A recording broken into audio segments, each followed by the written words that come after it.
Halo Stables, a yard of distinction, built up from the grassroots by the late Stanley Greeff and left as a legacy to his son Alan Greeff to continue. The yard is currently enjoying a surreal season.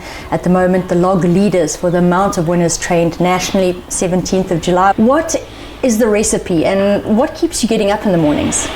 I don't know what the recipe is, Nate. It's the love of horses, love of racing, and my wife, I suppose, chasing me out of bed in the mornings. It's not a job, really, if you love what you're doing. So quite happy with what we do every day. My dad, he didn't come from racing stock, and he started off really from scratch. My father, he always used to tell us that my grandfather was a station master in Worcester. He got transferred to Wynberg, from what I understand. My dad, being a little boy, I'm not sure, 11, 12, 13 years old, saw these horses getting off the train. He followed them through to Kenilworth, jumped over the fence, and it was Met Day, which was his first encounter of these animals that he followed through to the racecourse. And from there on, my dad was hooked as a youngster.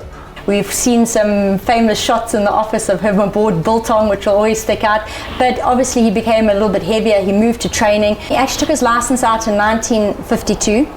But it was not a case of making it overnight. It was many years of hard work and actually a little bit of subsidiary farming on the side. There were a lot of friends and colleagues through the time. He was Sonny Whiteford, Sid Garrett's, and Terence Millard, Ralph Rickson, Canna Mayers. So there's a big legacy amongst those guys. He started off in Cape Town because he was born, I think he might have been even in Natal for a short period before moving to the Port Elizabeth, and slowly started working, I think, as assistant trainer as well. Became a trainer again. I think it was a in and out situation. You must know this was many years ago. From when I grew up, we lived in a small holding, and my father was a really hard worker, be it with the horses or on the farm, growing lettuce, carrots, and selling them at the corner cafe to make ends meet and pay wages and all that sort of thing. So, started off with son Lass, who was in Cape Town, and So Secret, when he was in Port Elizabeth, Halo, which the yard was named after. He was really associated with some really good horses and some great fillies, and turned out to be really wonderful broodmares in this country. I've definitely got to come back to Halo here, because Halo is a very important name. Obviously, Halo Stables. Halo was Stanley Greeff's 100th winner, and that was in the 1980-1981 season. The yard went on to be 105 up for the season, which at that stage was both an Eastern Cape record and a South African national record. So definitely can see that it was a strong name for the stable. Those days they only raced maybe once a week, and a big yard was no bigger than 50 horses, 60 horses, so it's not like it is nowadays. And those guys, they really had to place their horses well and race accordingly. Gavin Fenter was someone that I did have a chat with, and he recalls teaming up with Stanley Greeff to win 16 championships, himself as champion jockey and Stanley as champion trainer. Not consecutive, but nevertheless.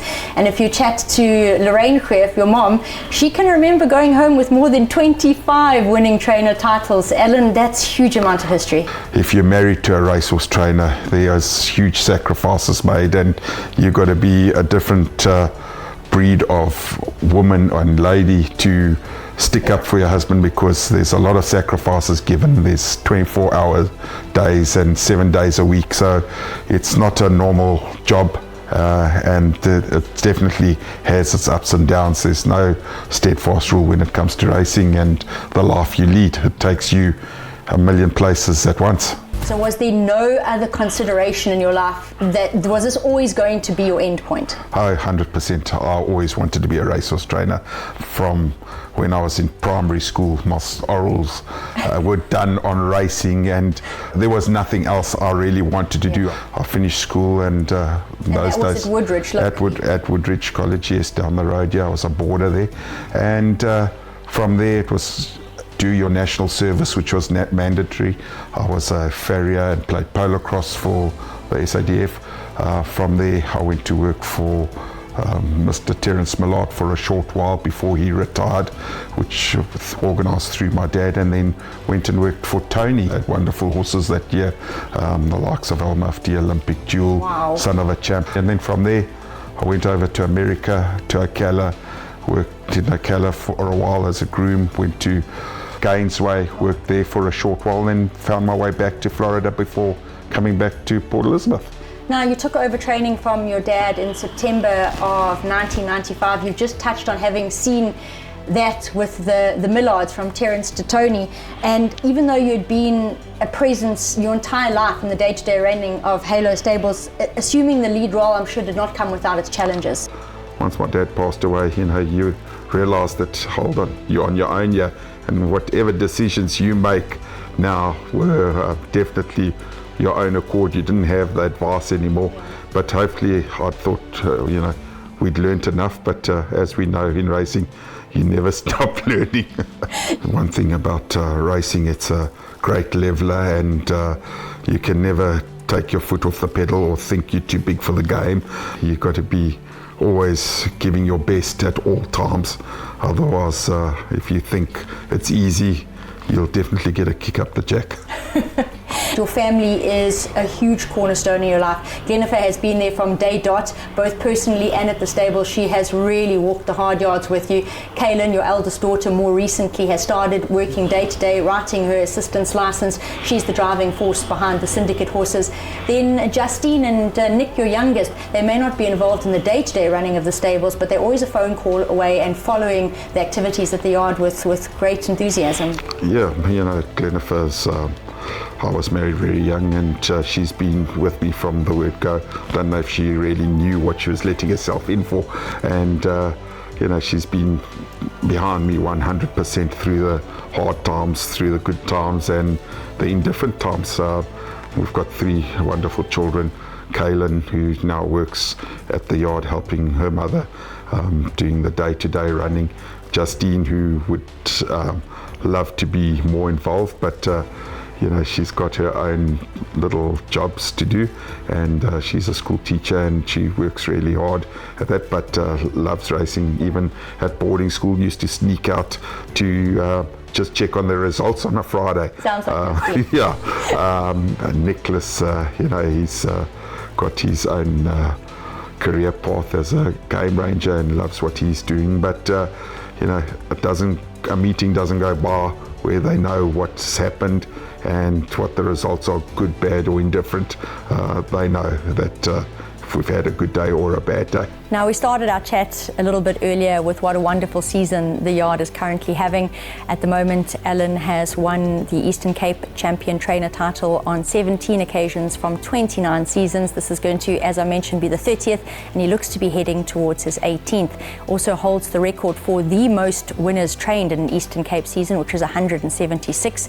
And throughout the years, the yard has enjoyed much feature success, including graded and listed races. And this being your 30th season, you start with not 1 but 2 nominations in the Hollywood Durban July, My Best Shot and Joy and Peace, both Eastern Cape Derby winners, and that's got to be just something that really has excited you this season. Yeah, talk about good horses. My Best Shot, definitely, it's our first July entry as a horse. I think Joy and Peace as well, which was a wonderful innovation by my family, sitting around a table one day discussing how we should get a syndicate horse and how we go about it, and landed up with Fairy Night and Joy and Peace. But it shows like a family affair.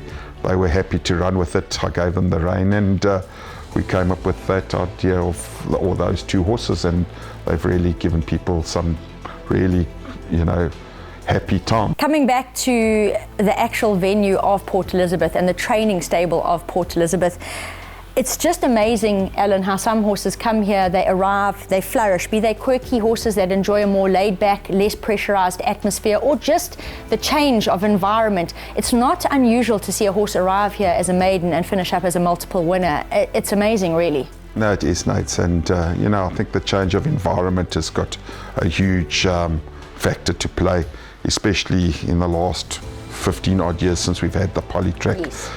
Everything's on course. The horses don't have to travel. It's a laid back atmosphere here in the Eastern Cape. We've got trees at our tracks. We've got our rings are surrounded by trees. It has a calming effect, and I think, you know, a change is as good as a holiday. I think is a huge play as far as this goes here in the Eastern Cape.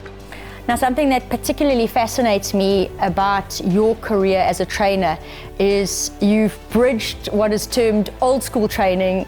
I'm not sure what they call new added training at this day and age, but the fact that technology, be it both from a communications point of view, your emails, your cell phones, for example, and your medicinal technology, everything has changed. It's come about. And how's that affected you as a trainer? How's that changed training? I think it has changed a lot, you know, as time goes on, you have to move with change. Yeah. But the old school training, I think, is your core value, and if you stick to those values and those principles, the rest you can tweak and move with the change. But at the end of the day, you've got to take the core values, and those are what you've been taught.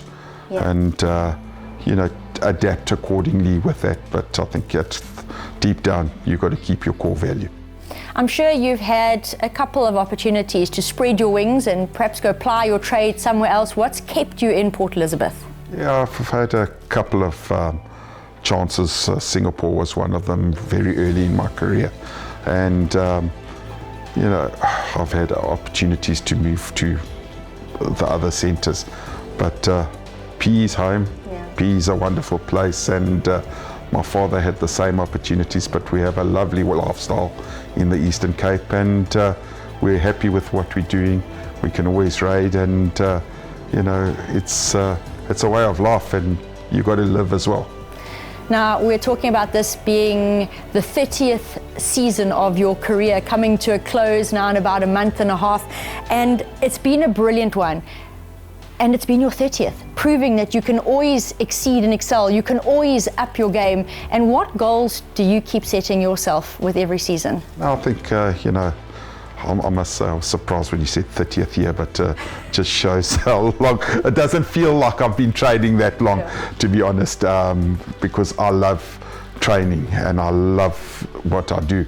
And my goals are simple: to do the best I can every year, and you know, to find those horses at the sales, to get them to the race course and nurture them and turn them into some of them into the champions that they are. They don't all turn out that way, so it's always a challenge, and the challenge starts every season to better yourself and improve yourself and improve the horses and the races. It's you know, you've always got to have a goal, and I think if you lose that feeling of trying to do better and win, you know, the winning feeling is the most wonderful feeling. Doesn't matter what race it is, you've got to strive to get there all the time, and it doesn't always work out, and you know, you've got to start from scratch if you have to.